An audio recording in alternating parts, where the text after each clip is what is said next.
Θα μιλήσουμε σήμερα για την αξιοποίηση των ευκαιριών χρηματοδότησης. Θα θίξουμε στην επόμενη εισήγηση κάποια κομμάτια για την καινοτόμο επιχειρηματικότητα. Τι είναι καινοτόμος επιχειρηματικότητα, πώς μπορούμε να καινοτομήσουμε επιχειρηματικά. Θα συνεχίσει η εισήγηση για τα γραφεία μεταφοράς τεχνολογίας και τι γίνεται στην περίπτωση των ιδρύσεων τεχνοβλαστών, που είναι οι κεφαλαιοχικές εταιρείες που πλέον μπορούν να ιδρυθούν εντός του Πανεπιστημίου. Και τέλος θα σχολιάσουμε το μοντέλο του Boyer, που έχει διάφορες εφαρμογές ως προς τη γνώση. Δηλαδή, πότε εμείς κάνουμε αυτό που λέμε ανακάλυψη της γνώσης, πότε ενσωματώνουμε τη γνώση και διεπιστημονικά αυτό, πότε εφαρμόζεται η γνώση και πώς μπορούμε όλη αυτή τη γνώση να την χρησιμοποιήσουμε για να κάνουμε καλύτερη και τη διδασκαλία. Αναφορικά τώρα με τα... φαντάζομαι επειδή είστε φοιτητές, να δούμε κάποια ιδρύματα τα οποία παρέχουν υποτροφίες είτε σε μεταπτυχιακό είτε στο πλαίσιο που είναι κάποιος υποψήφιος διδάκτορας. Αυτά λοιπόν είναι το Ίδρυμα Ευγενίδου, όπου δίνει υποτροφίες για μεταπτυχιακές και διδακτορικές σπουδές. Συνήθως οι αιτήσεις βγαίνουν από μέσα Μαρτίου και η λήξη είναι μέχρι τέλος Απριλίου, όπου μπορούμε να κάνουμε αίτηση για να μετέχουμε ως υποψήφοι σε κάποια υποτροφία. Ακολουθεί μετά το Ίδρυμα του Βαρδινογιάννη, που δίνει υποτροφία για μεταπτυχιακές σπουδές εντός της χώρας, με ποσό που κυμαίνεται γύρω στα 150 ευρώ μηνιαίως. Το Ίδρυμα μετά Γεωργίου και Βικτωρίας Καρέλια, όπου δίνει υποτροφίες για μεταπτυχιακές σπουδές στο εσωτερικό. Αισίως αυτές οι υποτροφίες αγγίζουν το 5.000 ευρώ για όλο το μεταπτυχιακό. Οι τομείς βέβαια αυτού του Ιδρύματος είναι συγκεκριμένοι. Δηλαδή, θα πρέπει κάποιος να ασχολείται με τον επιστημονικό κλάδο της οικονομικής και της περιφερειακής ανάπτυξης, τις ναυτιλιακές σπουδές, τη διοίκηση επιχειρήσεων, τη δημόσια διοίκηση, την οικονομική ανάπτυξη και το περιβάλλον ή την αγροτική οικονομία. Μετά ένα άλλο ίδρυμα είναι το Ίδρυμα της Λίδιαν Βουδούρη, όπου δίνει υποτροφίες για μεταπτυχιακές σπουδές στο εσωτερικό, οι οποίες μπορούν να φτάσουν και μέχρι το ποσό των 3.000 ευρώ. Πάλι και εδώ η επιστημονική κλάδη, μάλλον οι επιστημονικοί τομείς είναι συγκεκριμένοι. Αυτά αφορούν τις ανθρωπιστικές και κοινωνικές επιστήμες, τις ιατρικές, τις φυσικές και βιολογικές επιστήμες, καθώς και τις τεχνολογικές επιστήμες. Άλλα ιδρύματα που παρέχουν υποτροφίες είναι το Ίδρυμα Μποδοσάκη, όπου δίνει υποτροφίες για μεταπτυχιακά και διδακτορικά, και επίσης δίνει και υποτροφίες και για μεταδιδακτορικά, είτε στο εσωτερικό της χώρας, είτε στο εξωτερικό. Στην περίπτωση λοιπόν των διδακτορικών υπάρχει δυνατότητα των 2 συν 1 ετών, δηλαδή δίδεται υποτροφία 2 ετών και μπορούμε αυτή να την επεκτείνουμε κατά 1 έτος ακολούθως. Αναφορικά τώρα με το Ίδρυμα Προποντής, το Ίδρυμα Προποντής δίνει υποτροφίες για την εκπώνηση είτε μεταπτυχιακών είτε διδακτορικών σπουδών και εντός χώρας και στο εξωτερικό. Συνήθως οι επιστημονικοί κλάδοι που δίδονται υποτροφίες αποτελούν τις ναυτιλιακές σπουδές, το ναυτικό δίκαιο, το δίκαιο των εταιριών, την ναυπηγική, την ναυτική μηχανολογία, τις οικονομικές επιστήμες και την πληροφορική. Στην περίπτωση τώρα που μιλάμε για διδακτορικά, η διάρκεια της υποτροφίας είναι 2 έτη. Το Ίδρυμα τώρα Ωνάση, που δίνει υποτροφίες για μεταπτυχιακές σπουδές στην Ελλάδα, καθώς και μεταπτυχιακές και διδακτορικές σπουδές στο εσωτερικό. Αναφορικά τώρα με το εσωτερικό της χώρας, οι κλάδοι οι οποίοι επιχορηγούνται με υποτροφία είναι η ειδική αγωγή, είναι η σχολική ψυχολογία και η συμβουλευτική στην εκπαίδευση, είναι οι ψηφιακές τεχνολογίες στην εκπαίδευση, κάτι πολύ καινοτόμο ειδικά τον τελευταίο καιρό, είναι ο αστικός σχεδιασμός, είναι η περιβαλλοντική μηχανική, είναι η τεχνολογία και η αντιμετώπιση φυσικών καταστροφών, είναι το big data ανάλυση, μεγάλη βάση δεδομένων, και αυτό επίσης πολύ καινοτόμο το τελευταίο διάστημα, η τεχνητή νοημοσύνη, εξίσου καινοτόμο, η ναυτιλιακή διοικητική, τα οικονομικά και η διοίκηση της υγείας, η μοριακή βιοϊατρική, και αυτό πολύ καινοτόμο επίσης, και βιοκαινοτομία και ιατρική βιοτεχνολογία, εξίσου σημαντικό. Και τέλος, η εντατική θεραπεία που αφορά την καρδολογία και ό,τι έχει να κάνει με κλάδους ιατρικής και νοσηλευτικής. Τα ποσά των υποτροφιών για εδώ, δηλαδή για τα μεταπτυχιακά, είναι γύρω στα 5.000 ευρώ και αυτές οι υποτροφίες διαρκούν από 6 έως 24 μήνες. Τέλος, καταλήγουμε με το Ίδρυμα Λάτσι, το οποίο προσφέρει ένα ποσό για υποτροφίες στο εσωτερικό, για μεταπτυχιακά, στο εσωτερικό και στο εξωτερικό της χώρας, το οποίο αλλάζει κάθε έτος, δεν είναι κάποιο στάνταρ ποσό. Ένα άλλο ίδρυμα το οποίο δίδει υποτροφίες είναι το Ίδρυμα των Κρατικών Υποτροφιών. Αυτό μέσω 2 κληροδοτημάτων του Τσουρίδη και του Χατζόπουλου δίνει υποτροφίες για προπτυχιακές σπουδές. Επίσης, μέσω δράσεων που κάνει και συνεργασιών δίνει υποτροφίες για μεταπτυχιακά. Το παρελθόν ήταν είτε μέσω ΕΣΠΑ, είτε μέσω Siemens, είτε μέσω της Εθνικής Τράπεζας της Ελλάδος και ούτω καθεξής. Το συγκεκριμένο ίδρυμα προσφέρει και διδακτορικές και μεταδιδακτορικές υποτροφίες, είτε μέσω της Siemens που είχε κάνει στο παρελθόν, είτε μέσω του Ευρωπαϊκού Κοινοτικού Ταμείου, και αναφορικά με την πρόταση της έρευνας, αυτά που βαθμολογούνται πάρα πολύ στην πρόταση της έρευνας που κατατίθεται είναι η αρτιότητα, πόσο άρτια είναι η έρευνα, ποια είναι η πρωτοτυπία της, αν το χρονοδιάγραμμα που έχει είναι ρεαλιστικό και υλοποιήσιμο, η συνάφεια του ετούντος ως προς τις η συνάφεια που υπάρχει ανάμεσα στις δημοσιεύσεις του ετούντος και την προτινόμενη μεταδιδακτορική έρευνα και τέλος το βιογραφικό σημείωμα και ο κατάλογος με τις επιστημονικές δημοσιεύσεις.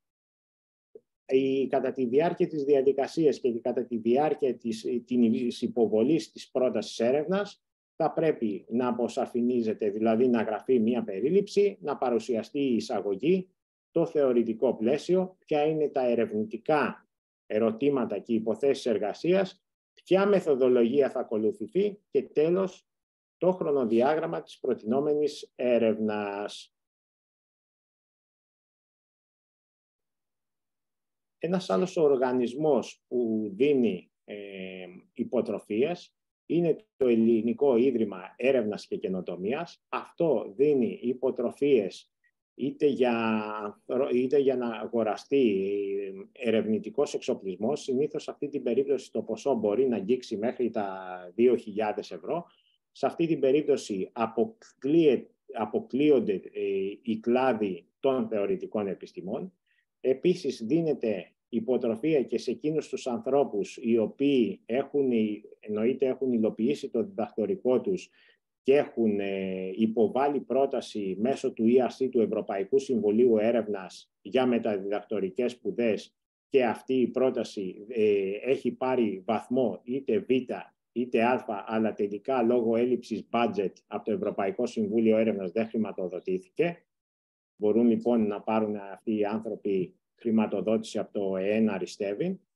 Μετά μια άλλη χρηματοδότηση που δίδεται μέσω του Ελληνικού Ιδρύματος Καινοτομίας και Έρευνας είναι για την Ευρωπαϊκή Κοινωνική Έρευνα. Είναι μια έρευνα που διεξάγεται σε όλη την Ευρώπη από το 2002 ανά 2 χρόνια και έχει βασικούς σκοπούς να εντοπίσει όλες εκείνες τις μεταβολές που έχουν επέλθει στις κοινωνικές δομές, στις συνθήκες, στις τάσεις στην Ευρώπη. Με αυτό να αξιολογηθούν τα δεδομένα και να πάρθουν οι κατάλληλες πολιτικές ως προς την κοινωνική ένταξη, την κοινωνική συνοχή και τις κοινωνικές αλλαγές.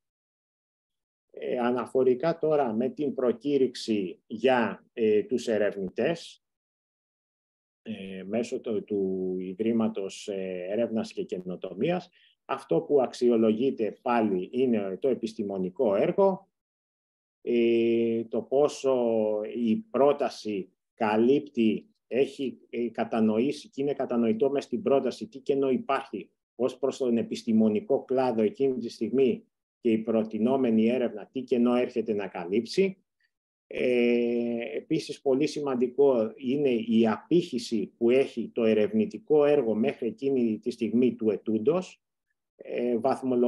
Αυτό κατά την αξιολόγηση θα βαθμολογηθεί η συνάφεια και η σαφήνεια των στόχων του προτινόμενου ερευνητικού έργου, το πόσο αυτό το ερευνητικό έργο είναι υλοποιήσιμο, τι προκλήσεις αντιμετωπίζει και φυσικά πόσο πρωτοποριακό είναι. Αντίστοιχα, στην περίπτωση των υποψηφίων διδακτόρων που μπορούν να πάρουν χρηματοδότηση μέσω του ΕΛΙΔΕΚ, αυτό που αξιολογείται είναι οι τίτλοι σπουδών, η γνώση σίγουρα ξένων γλωσσών, οι διακρίσεις, η συμμετοχή σε προηγούμενες υποτροφίες, η ερευνητική δραστηριότητα, δηλαδή αν τότε κάποιος υποψήφιος διδάκτορας έχει συμμετάσχει σε κάποιο ερευνητικό πρόγραμμα, έχει συμμετάσχει σε δημοσίευση σε επιστημονικό περιοδικό, είτε σε κάποια συμμετοχή ή ανακοίνωση σε συνέδριο και ούτω καθεξής. Πάλι λοιπόν όμως βέβαια θα βαθμολογηθεί και η ποιότητα και η πρωτοτυπία, το χρονοδιάγραμμα καθώς τη μεθοδολογία υλοποίησης. Αναφορικά τώρα να δούμε τα προγράμματα του Horizon Europe από το 2021 μέχρι 2027, δίδονται κάποιες χρηματοδοτήσεις στο πλαίσιο του Ευρωπαϊκού Συμβουλίου Έρευνας, στο πλαίσιο των δράσεων Marie Sklodowska-Curie και των ερευνητικών υποδομών, και όταν μιλάμε μετά για τεχνοβλαστούς μπορούν να δοθούν χρηματοδοτήσεις μέσω του Ευρωπαϊκού Συμβουλίου Καινοτομίας, των Ευρωπαϊκών Οικοσυστημάτων Καινοτομίας και του Ευρωπαϊκού Ινστιτούτου Καινοτομίας και Τεχνολογίας. Βέβαια, επειδή στα τελευταία, κάθε χρόνο, οι επιστημονικοί τομείς που χρηματοδοτούνται αλλάζουν. Θα δούμε στην πορεία για ποιους επιστημονικούς τομείς μιλάμε τώρα. Αναφορικά τώρα με το Ευρωπαϊκό Συμβούλιο Έρευνας, οι επιχορηγήσεις που δίνονται είναι η επιχορήγηση εκκίνησης, θα τις δούμε αναλυτικά άμεσα, η επιχορήγηση εδραίωσης, η επιχορήγηση προηγμένης έρευνας, η επιχορήγηση συνέργειας, η επιχορήγηση απόδειξης αρχής λειτουργίας και οι επιπρόσθετες ευκαιρίες. Αναφορικά με την επιχορήγηση εκκίνησης, μπορεί να υποβάλει οποιοσδήποτε επιστήμονας αίτηση, ο οποίος έχει πάρει το διδακτορικό του, έχουν παρέλθει 2 έτη από την υποστήριξη της διδακτορικής του διατριβής, αλλά δεν έχουν περάσει 7 έτη. Οι προτάσεις που χρηματοδοτούνται είναι για όλους τους τομείς. Μπορεί να είναι κοινωνικές, ανθρωπιστικές επιστήμες, φυσικές επιστήμες, μηχανικές επιστήμες, επιστήμες πληροφορικής, ό,τι μπορείτε να φανταστείτε. Πού θα υλοποιηθεί η πρόταση? Πολύ σημαντικό. Φορές υποδοχής μπορεί να είναι είτε οποιοδήποτε πανεπιστήμιο, είτε οποιοδήποτε ερευνητικό κέντρο. Δεν χρειάζεται εκείνη τη στιγμή που θα κάνουμε την αίτηση να είμαστε στο συγκεκριμένο ερευνητικό κέντρο. Μπορούμε να κάνουμε την αίτηση για κάποιο άλλο μετέπειτα κέντρο, το οποίο εμείς θα βρεθούμε. Κάτι άλλο, ας μιλήσουμε για τα ποσά τώρα. Καταρχάς, έχουμε τη δυνατότητα στο πλαίσιο αυτών των χρηματοδοτήσεων να φτιάξουμε τη δική μας ομάδα, δηλαδή μπορούμε να απασχολήσουμε και άλλους είτε υποψήφιους διδάκτορες είτε μεταπτυχιακούς φοιτητές. Οφείλουμε να ανακοινώνουμε τις θέσεις εργασίας για τη στελέχωση της ομάδας μας στο Euroaccess Jobs, είναι ένα διεθνές site ευρωπαϊκό. Πολύ σημαντικό ότι το ποσό της χρηματοδότησης φτάνει έως και το 1,5 εκατομμύριο ευρώ μέχρι 5 έτη. Ναι, για να απαντήσω και στο chat, εννοείται ότι οι διαφάνειες θα σας σταλούν μετά με τη μορφή PDF για να τις έχετε. Μέχρι 5 έτη. Και οι προσκλήσεις για την κατάθεση της υποψηφιότητάς μας και τη χρηματοδότηση της έρευνάς μας γίνεται κάθε χρόνο. Κάθε χρόνο γύρω στην Άνοιξη το ERC ανακοινώνει τις θέσεις που θα δοθούν χρηματοδοτήσεις για τις προτινόμενες έρευνες. Πολύ σημαντικό, η αξιολόγηση περιλαμβάνει ένα πάνελ από 10 έως 16 μέλη, όπου υπάρχει ένας πρόεδρος, οι οποίοι αξιολογούν τις προτάσεις, και αν το επιστημονικό πεδίο είναι τόσο εξειδικευμένο, εξυπακούεται ότι ζητείται και η γνώμη εξωτερικών εμπειρογνωμών. Αναφορικά με αυτό, έχουμε τις επιχορηγήσεις εδραίωσης, που εδώ μιλάμε για ερευνητές που έχουν πάρει διδακτορικό από 7 έως 12 και έχουν έως 12 χρόνια εμπειρίας από την ολοκλήρωση του διδακτορικού. Πάλι μιλάμε για οποιοδήποτε πεδίο έρευνας. Πάλι μιλάμε για φορέα υποδοχής που μπορεί να είναι ερευνητικό κέντρο πανεπιστήμιο. Δεν χρειάζεται να είμαστε στο φορέα υποδοχής εκείνη τη στιγμή, να βρισκόμαστε ή να εργαζόμαστε στο συγκεκριμένο πανεπιστήμιο. Μπορεί, παραδείγματος χάρη, να είμαστε στο Πανεπιστήμιο Πελοποννήσου και να θέλουμε να πάμε στο ΕΚΠΑ. Μπορούμε να το κάνουμε αυτό. Αναφορικά τώρα με το ομάδα, εννοείται ο επιστημονικός υπεύθυνος μπορεί να απασχολήσει άλλους ερευνητές ως μέλη της ομάδας. Εννοείται ότι όσο μεγαλύτερη είναι η ομάδα, είναι θετικό. Είναι αλλιώς να έχουμε μια ομάδα 2 ατόμων, αλλιώς να θέλουμε να στήσουμε μια ομάδα 6-7 ατόμων. Εννοείται ότι σε αυτή την περίπτωση θα πρέπει να έχει γραφεί στην πρόταση έρευνας και θα μετρήσει θετικά. Το ποσό της χρηματοδότησης τώρα αγγίζει τα 2 εκατομμύρια ευρώ και είναι έως 5 έτη και η αξιολόγηση γίνεται ομοίως με τον ίδιο τρόπο με πάνω 10 και 16 ατόμων. Είναι τώρα η επιχορήγηση προηγμένης έρευνας που είναι για ενεργούς ερευνητές που έχουν ιστορικό σημαντικών ερευνητικών επιτευγμάτων τα τελευταία 10 χρόνια. Πάλι μιλάμε για τους ίδιους τομείς, πάλι για το φορέα υποδοχής, οι ίδιες διαδικασίες, είτε είναι πανεπιστήμιο είτε ερευνητικό κέντρο. Δεν χρειάζεται επίσης να είμαστε στο φορέα υποδοχής. Σε αυτή την περίπτωση εννοείται ότι μπορεί κιόλας ο εκάστοτε υποψήφιος που καταθέτει την πρότασή του αργότερα, εφόσον χρηματοδοτηθεί, να φτιάξει και τη δικιά του ομάδα έρευνας, δηλαδή να πληρώνει και άλλους να συμμετέχουν στην ομάδα του. Το ποσό χρηματοδότησης σε αυτή την περίπτωση είναι μέχρι 2,5 εκατομμύρια ευρώ έως για 5 έτη.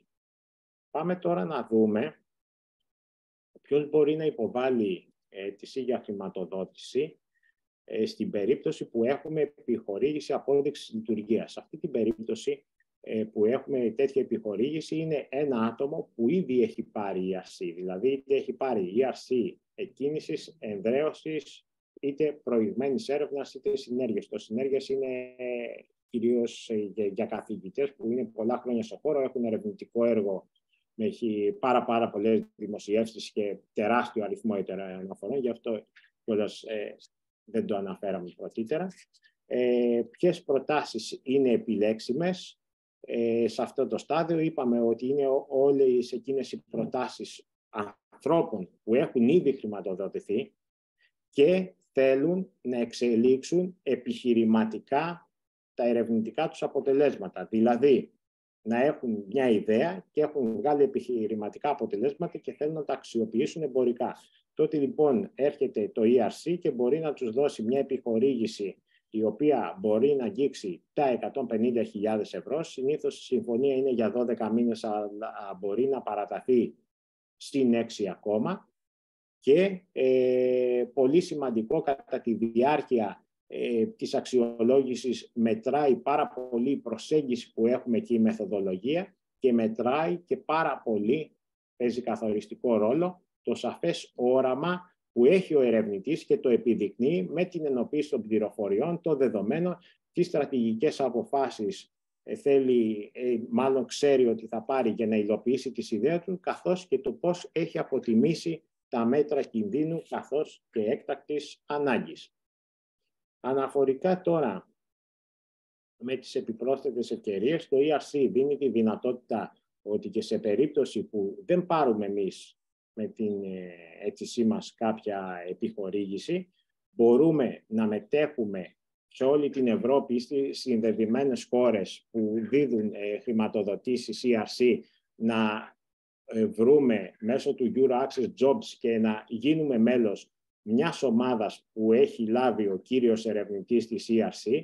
Αυτό είναι πολύ σημαντικό, διότι θεωρούμε αυτή την δράση ότι αποκτούμε εμείς όλες εκείνες τις απαραίτητες πληροφορίες και τις εμπειρίες, έτσι ώστε και με σκοπό καθοδήγησης από εκείνον αργότερα να καταθέσουμε τη δική μας πρόταση, που αυτό είναι πολύ σημαντικό.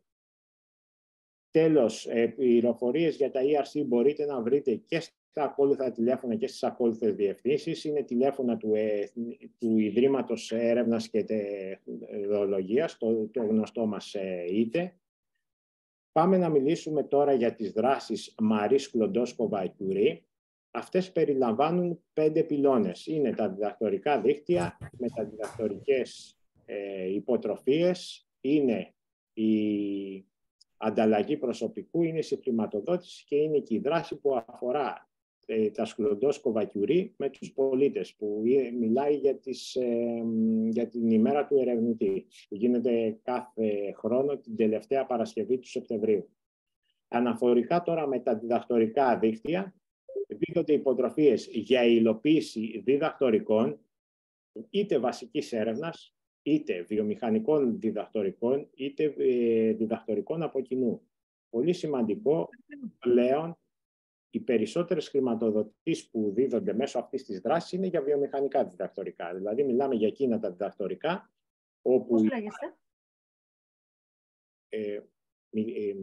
Ρώτησε κάποιος κάτι? Πολύ ωραία.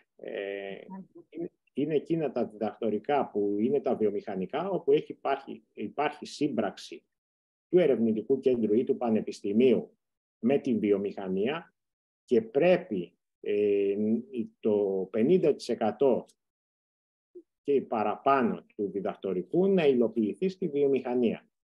Κάτι άλλο πολύ σημαντικό είναι και τα κοινά διδακτορικά.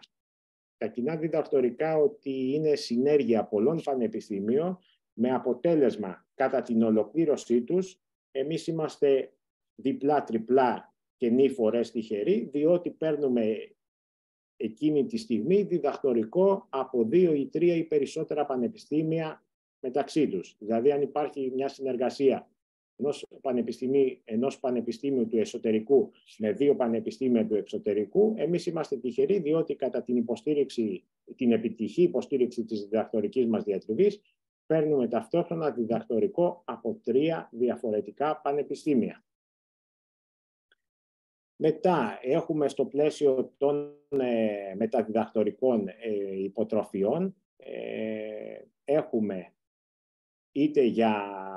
υπάρχουν 2 είδη μεταδιδακτορικών υποτροφιών. Είναι οι ευρωπαϊκές μεταδιδακτορικές υποτροφίες, που μπορούν να διαρκέσουν από 1 έως 2 έτη και είναι για ερευνητές που είτε μετακινούνται εντός της Ευρώπης, είτε που έρχονται στην Ευρώπη, και οι παγκόσμιες μεταδιδακτορικές υποτροφίες που διαρκούν από 2 έως 3 έτη και είναι για ερευνητές που θέλουν να κάνουν την έρευνά τους εκτός της Ευρώπης.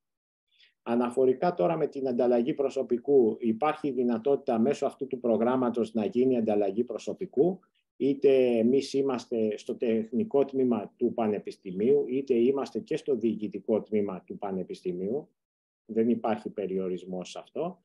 Αναφορικά με τις χρηματοδοτήσεις, το co-fund που λέμε, δίνεται χρηματοδότηση στο πλαίσιο αυτής της δράσης για την εκπόνηση έρευνας. Κυρίως μιλάμε για την περίπτωση των ατομικών περιπτώσεων έρευνας και στο τέλος, αναφορικά τώρα με τις δράσεις που αφορά η δράση Μαντόρχλοβα, Curie και πολίτες, δίδεται επιχορήγηση στο Πανεπιστήμιο να υλοποιήσει τις δράσεις της ημέρας του ερευνητή, που γίνεται η σύνδεση κιόλας, πολύ σημαντική σύνδεση της κοινωνίας με το Πανεπιστήμιο, καθώς και όχι μόνο να χρηματοδοτεί την κύρια εκδήλωση, χρηματοδοτεί και τις προεορταστικές εκδηλώσεις. Υπάρχουν ορισμένα ερευνητικά κέντρα, ας πούμε, στην Αθήνα, που κάνουν δράσεις την ημέρα του ερευνητή, αλλά τουλάχιστον 1 μήνα πιο πριν, είτε Παρασκευές είτε καθημερινές, κάνουν και κάποιες δράσεις υποδεέστερες. Πάμε τώρα να μιλήσουμε για τα προγράμματα της Καινοτόμου Ευρώπης. Αυτά είναι το Pathfinder, όπου μπορεί να φτάσει χρηματοδότηση για κάτι καινοτόμο έως τα 3 και 4 εκατομμύρια ευρώ. Για το 2023, αυτά που χρηματοδοτούνται, τα αντικείμενα, είναι η καθαρή και αποτελεσματική ψήξη, είναι η ψηφιοποίηση της αρχιτεκτονικής και της μηχανικής, είναι η κατασκευή των υλικών, είναι η διατροφή ακριβίας, είναι τα υπεύθυνα ηλεκτρονικά, είναι η συλλογή ενέργειας στο διάστημα με καινοτόμες διαστημικές εφαρμογές, Αναφορικά τώρα με το transition πρόγραμμα, όπου η χρηματοδότηση είναι γύρω... μάλλον η κλάδη των χρηματοδοτήσεων είναι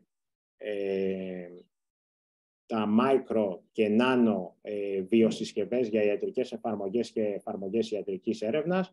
Οτιδήποτε έχει να κάνει, οτιδήποτε έχει σχέση με περιβαλλοντική νοημοσύνη και οτιδήποτε έχει σχέση με bombs οπτικών συχνοτήτων σε κλίμακα chip. Σε αυτή την περίπτωση οι χρηματοδοτήσεις μπορούν να αγγίξουν και τα 2,5 εκατομμύρια ευρώ. Και είναι σημαντικό γιατί έχουν αρχίσει και startup, και όχι startup, τεχνοβλαστοί και παίρνουν τέτοιες χρηματοδοτήσεις. Άρα λοιπόν και εσείς ως μεταπτυχιακοί φοιτητές οι οποίοι μετέχετε σε έναν τεχνοβλαστό, γιατί μπορούν να μετέχουν είτε υποψήφιοι διδάκτορες είτε μεταπτυχιακοί φοιτητές ή μεταδιδάκτορες σε έναν τεχνοβλαστό, μπορείτε να υποφεληθείτε εφόσον ο τεχνοβλαστός λάβει μια τέτοια επιχορήγηση. Τέλος, λοιπόν, υπάρχει και το Accelerator, όπου αυτό που χρηματοδοτείται είναι περίπου, μπορεί κάποιος να λάβει έως 2,5 εκατομμύρια ευρώ. Προωθείται σε αυτή τη συγκεκριμένη χρηματοδότηση πάρα πολύ και το γεγονός ότι ο διευθύνων σύμβουλος της επιχείρησης, είτε της μικρομεσαίας επιχείρησης, είτε του τεχνοβλαστού, είτε της νεοφυούς επιχείρησης να είναι γυναίκα. Τα πεδία που δίδονται χρηματοδοτήσεις είναι οι βιοδείκτες για τον καρκίνο, η απολύμανση για τη διαχείριση των πανδημιών, η αποθήκευση ενέργειας, αν μιλάμε για κβαντικά ή ημιαγωγικά στοιχεία, η ανθεκτική γεωργία, οι διαστημικές τεχνολογίες και υπηρεσίες. Αναφορικά τώρα με την χρηματοδότηση των τεχνοβλαστών, δηλαδή των κεφαλαιουχικών εταιριών, που ιδρύονται από το ακαδημαϊκό είτε το ερευνητικό προσωπικό στους ερευνητικούς οργανισμούς της χώρας, με σκοπό να αξιοποιήσουν εμπορικά τα ερευνητικά τους αποτελέσματα. Οι χρηματοδοτήσεις που παίρνουν οι τεχνοβλαστοί είτε είναι από το Ταμείο Ανάκαμψης και Ανθεκτικότητας της Ευρωπαϊκής Ένωσης, είτε από την Ελληνική Αναπτυξιακή Τράπεζα, είτε από το Εθνικό Σύστημα Καινοτομίας. Πέραν αυτού, επειδή μπορεί να έχετε ακούσει και κάποιες άλλες μορφές χρηματοδότησης, θέλει κάποιος να ανοίξει το μικρόφωνο του και πέραν το συγκεκριμένο να μου πει πώς αλλιώς φαντάζεται ότι μια τέτοια εταιρεία μπορεί να πάρει χρηματοδότηση. Κάτι από τα πολύ πολύ απλά.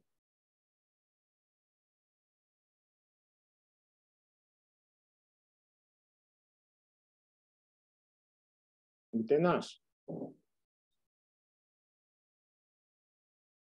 Πάρα πολύ ωραία. Θα το δούμε ακολούθως και θα δείτε ότι σίγουρα γνωρίζετε κάποιες μεθόδους από αυτές. Η μία είναι η μέθοδος bootstrap, δηλαδή που σημαίνει ότι αυτός που έχει την ιδέα τη χρηματοδοτεί, θέλει να ανοίξει κάποιος εταιρεία και χρηματοδοτεί με δικά του κεφάλαια από το μηδέν όλη την ιδέα του. Πρόσθετες δυνατότητες χρηματοδότησης μπορεί να είναι οι συγγενείς και φίλοι. Σε αυτούς βέβαια θα στραφούμε κατά τη διάρκεια μιας ιδέας, εφόσον δεν έχουμε το αντίστοιχο κεφάλαιο. Βέβαια, να ξέρετε ότι αυτή η μέθοδος έχει και κάποια μειονεκτήματα, διότι αν αποτύχει η εταιρεία, μετά συνήθως και οι σχέσεις σπάνε. Πολύ σημαντικό είναι τα τραπεζικά δάνεια, να δοθεί κάποιο τραπεζικό δάνειο. Βέβαια, σε αυτή την περίπτωση θα πρέπει να κατατεθεί και αξιόπιστο και σαφές επιχειρηματικό σχέδιο, καθώς και αξιόπιστο και σαφές marketing plan. Και τέλος, κάτι πολύ γνωστό που μπορεί να έχετε ακούσει είναι οι angels και τα venture capital. Συνήθως οι angels είναι άνθρωποι που τα βάζουν, είναι άτομα που μπορούν να βάλουν έως 200.000 ευρώ. Βέβαια, πολλές φορές αυτό έχει και κάποιους κινδύνους, διότι οι angels όταν μπουν σε διαδικασία να χρηματοδοτήσουν μια επιχείρηση, συνήθως οι περισσότεροι από αυτούς έχουν σκοπό να πάρουν την υψηλή κυριότητα της επιχείρησης, ενώ αντιστοίχως τα venture capitals θέλουν να πάρουν ένα μέρος της επιχείρησης, αλλά την υψηλή κυριότητα να την αφήσουν στον ερευνητή, στον επιχειρηματία που έχει ανοίξει εκείνη την επιχείρηση. Διότι σε περίπτωση που ένα venture capital έρθει και επενδύσει